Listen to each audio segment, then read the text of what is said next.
Hey everyone, it's been a while since I've recorded, and I have a few reasons for that. First of all, I've been busy doing a lot of tests for my classes here at college, and second of all, I've been waiting for my new mic to arrive, which is here, and I hope my audio levels are much better and acceptable. Anyways, I'm going to kind of address what's going on with Alpha Centauri and Dungeon Keeper 2 in different videos,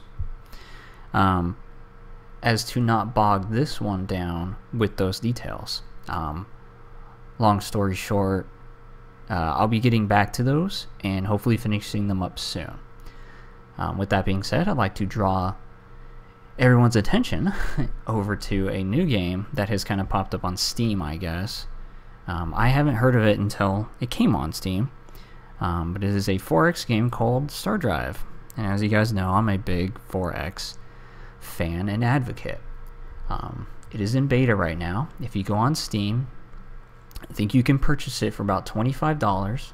Its normal price is $30, but you can get it now for $25. And you'll get instant access to the beta, which means you can download it and play it immediately.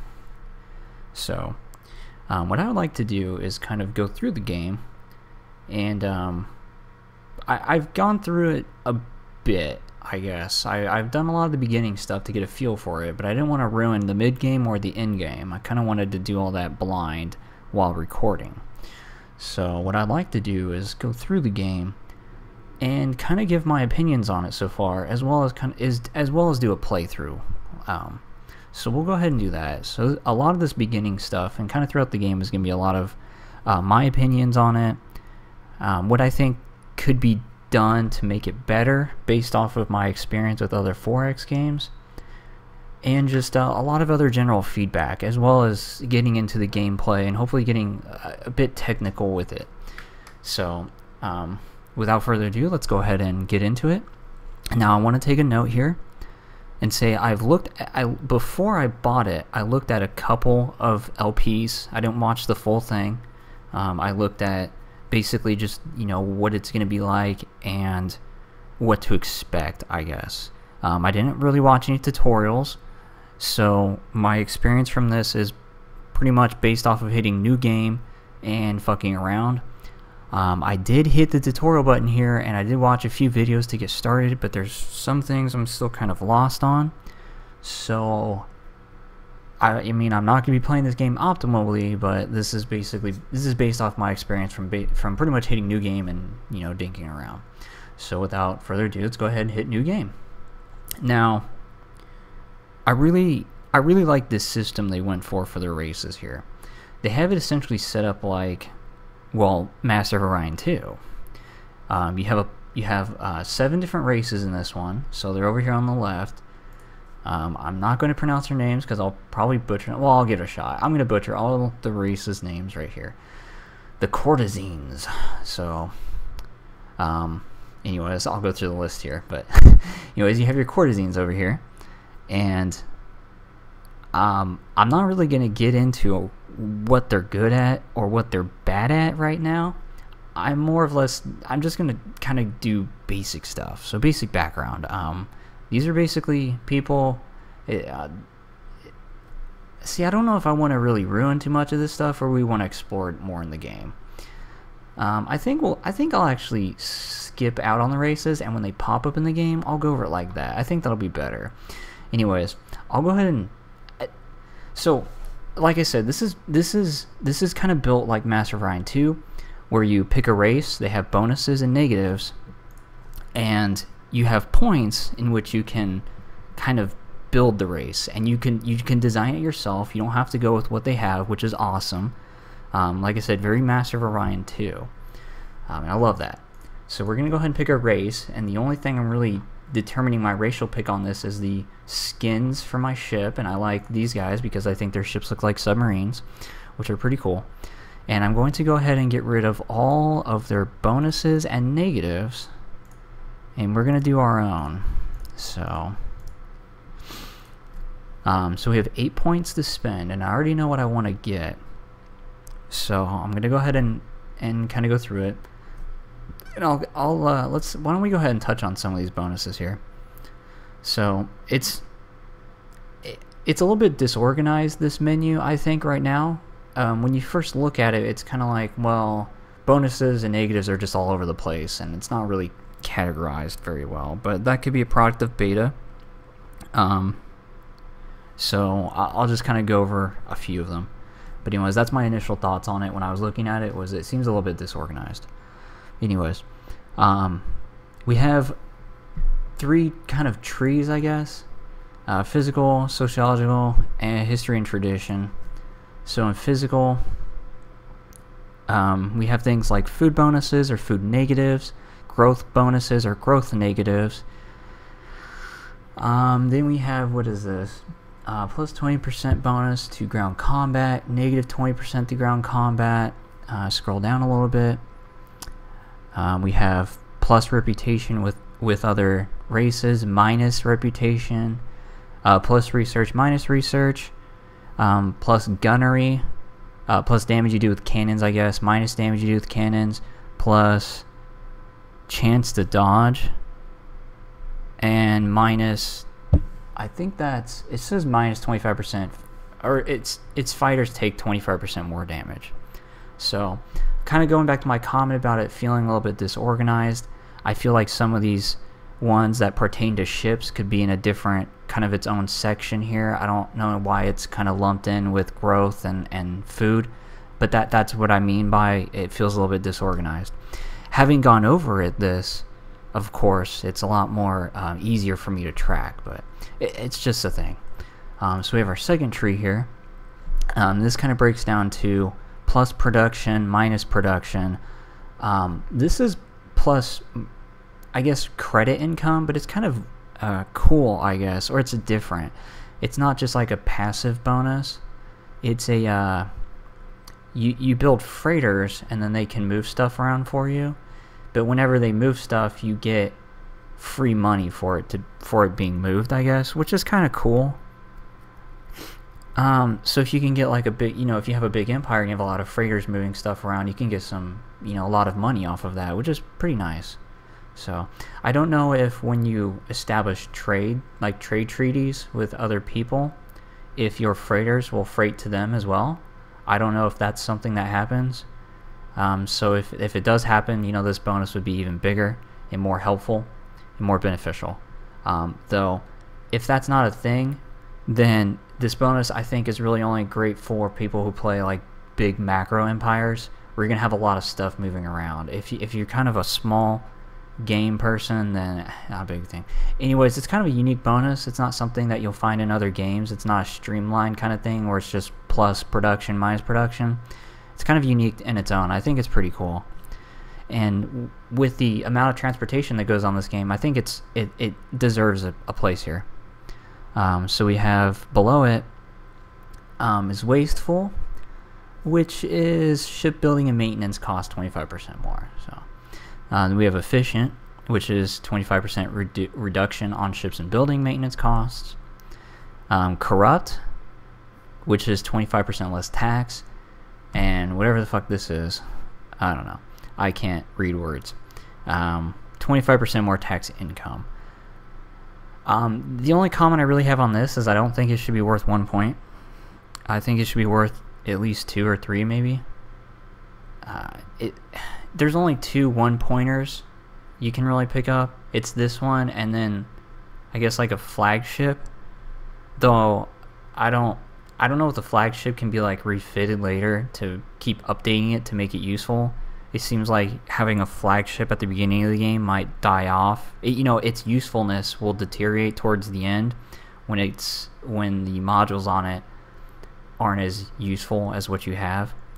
So I don't know if it can be refitted. That might be something that can happen.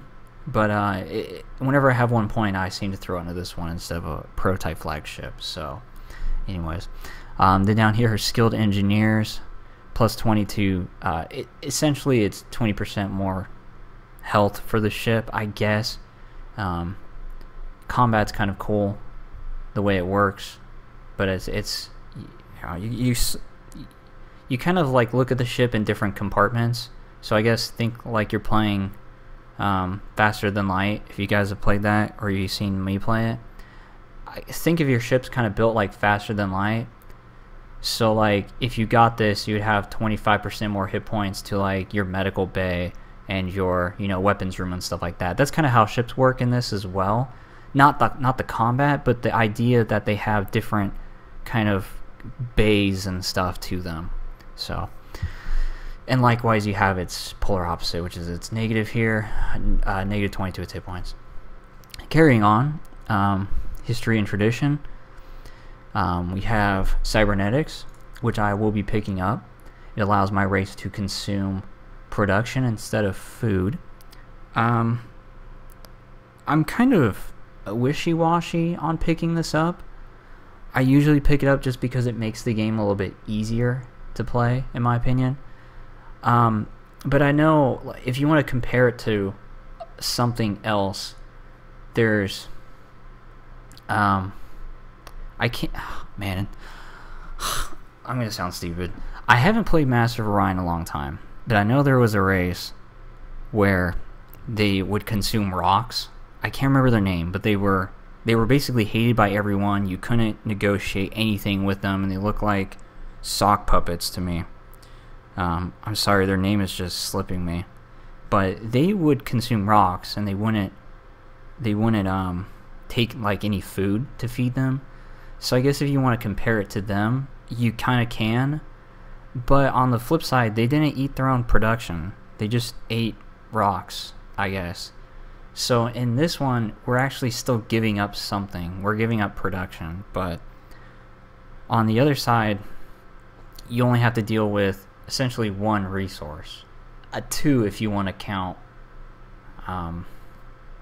science. But essentially, it's only one resource. I'm really only picking it because it makes the game a little bit easier, and that's nice. So that's why I'll be picking up cybernetics. Second one down here, we have astronomers, which scouts the nearest 20 star systems. I guess that's okay. I don't know. I'd rather just scout them myself instead of spending 2 points on it, but whatever. Naval tradition, which I like. I think this is it. 35% reduction of shipbuilding costs. Yep. So that's also something I like to pick up.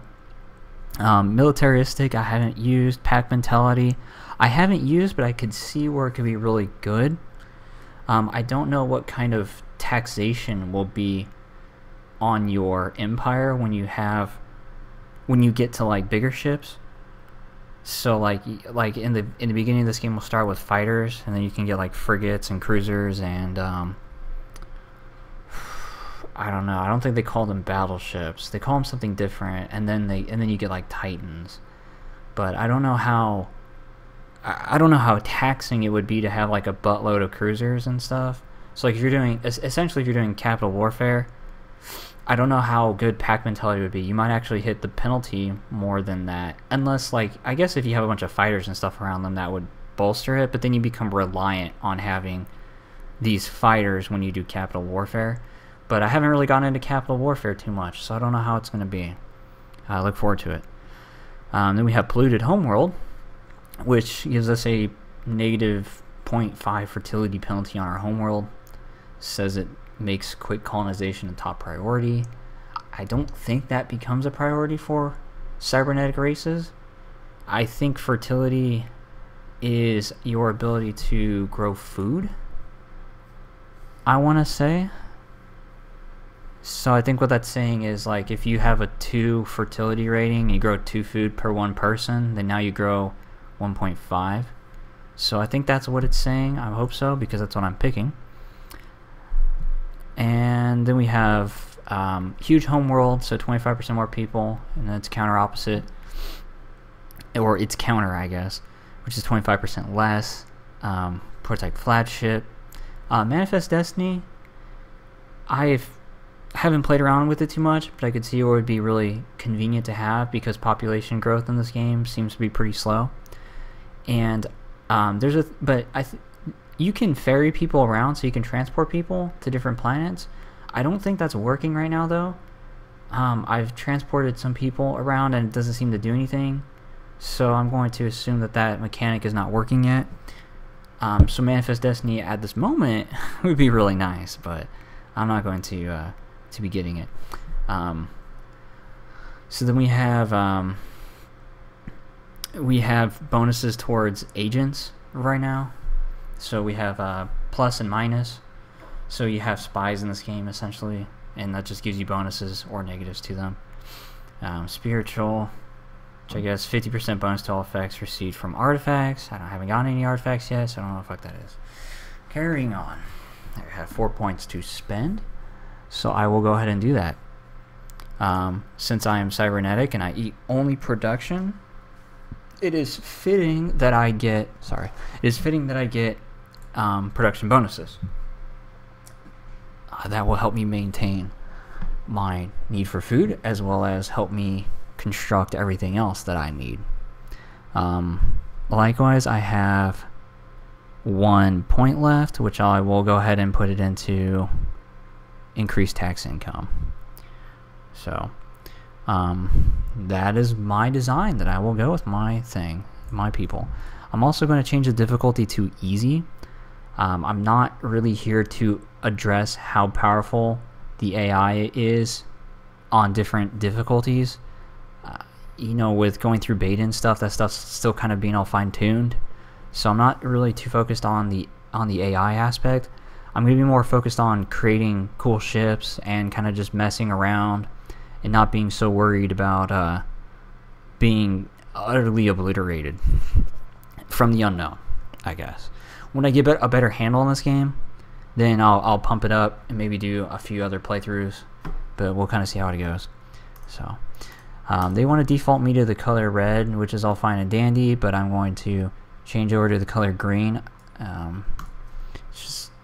don't know. I just like being green for some space games. So I think it stems back to when I used to play X-Wing versus TIE Fighter, and I believed all my X-Wing people were always green. Well, actually, I'm sorry, not X-Wing versus TIE Fighter, but just X-Wing. It stems back to when I just played when it was just X-Wing and all your people were green and all your enemies were red. So, of course, all my enemies won't be red here, but I think the point's there. Anyways, we'll go ahead and start this game and see what kind of trouble we can get into.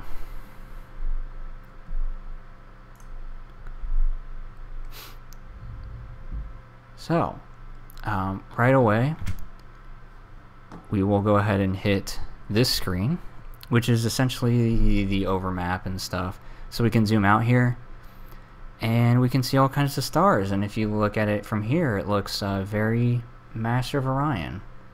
And I approve of anything Master of Orion, and disapprove of everything else. No, but the similarities are there. And being familiar with one definitely, I believe, will help me in this. So, now, I'm going to get into a lot of gripes here. I think as it goes on, I'm not trying to really nitpick this game and say, oh, it's terrible, or oh, it's good, or oh, it's anything. I'm going to try to give a pretty non-biased review as I can. So, I'm going to point out things that annoy me, as well as things I think are really good. And while pointing all this out, we shall all keep this in mind that it is in beta, and all things are subject to change. And with that being said, the first thing I'm going to point out is I believe the scrolling speed is way too slow. I need to be able to zoom in and zoom out. This is too much. And the bitching begins. Okay. Now, so we started the game. There's a few things we need to do that's not really addressed, that I wish was addressed, but it's not really addressed. So, first of all, we need to understand how time flows. This game, I believe, tries to sell itself, or tries to advertise itself as a cross between a real-time strategy and a turn-based, I guess is kind of what they're going for. That doesn't really sit well with me. I'm going to, as far as anything, I'm going to. This is pretty much a real-time strategy game. That you can pause, and you pretty much have to pause at times. At least I find, unless you want to do a lot of like AI controlled stuff, which is fine, and I'll be exercising that. But for the most part, this is a real-time strategy game. It runs in real time. Your resources, I believe, are updated every half year. So if you look at the start date up here, so your resources are updated every half year, I believe. Or like, if you're building a building, progress towards it will update every half year. Your ships, however, will continue to move all the time. It's not like Master Orion where you hit a turn and then they just jump and they go. They don't like, I don't know. There's two dots on the graph. They're at dot A and then dot B somewhere. When you hit in turn, they go to the dots. There's not a line drawn to the dots, and they don't go on the line. They just jump to the dots. I don't know. Anyways, this is a real-time strategy game. You can pause it. You'll pretty much have to. 4 reasons I'll get into here in a bit. First of all, what we need to do is, I guess what we need to do really is pick your technology that you want to research. So this is another gripe I have with the game. I understand it wants to be real time, but technology doesn't really have a cost. I guess it does. It has an opportunity cost, but it's not like Sins of a Solar Empire where it has upfront costs. Like, you don't pay 1,000 gold to start this research. You say, I want to research that, and basically over time you'll pay 1,000 gold. In a sense, we have sliders here. I will show you on my planet. So we have sliders down here where my mouse is, and of course if you wanted to turn research off, you could. So yada yada. But my gripe here is this game will let you run forever without picking a technology, even with sliders set like this, and I think that's wrong to say. I think the game should be like, hey, you're not researching anything. Would you like to pick something? And then if you want to, say no, you can, but it should bring it up for you. I think it's kind of ridiculous that the game will go on to oblivion in a sense that and it won't warn you about this stuff. So I'm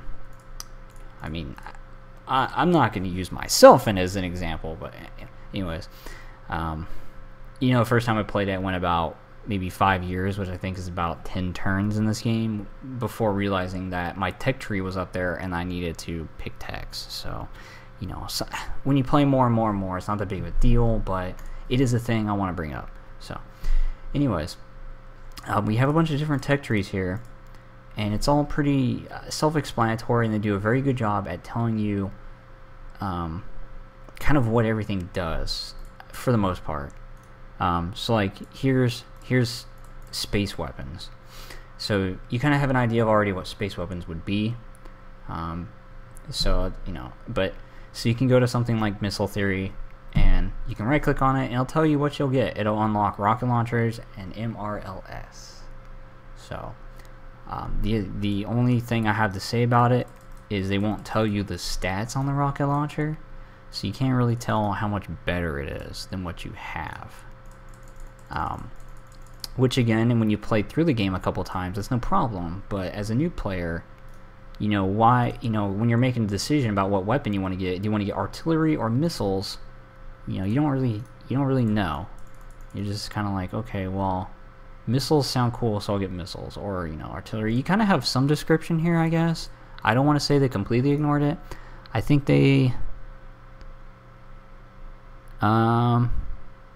no, okay, never mind. That doesn't say anything. Some of these I think tell you like they have long range.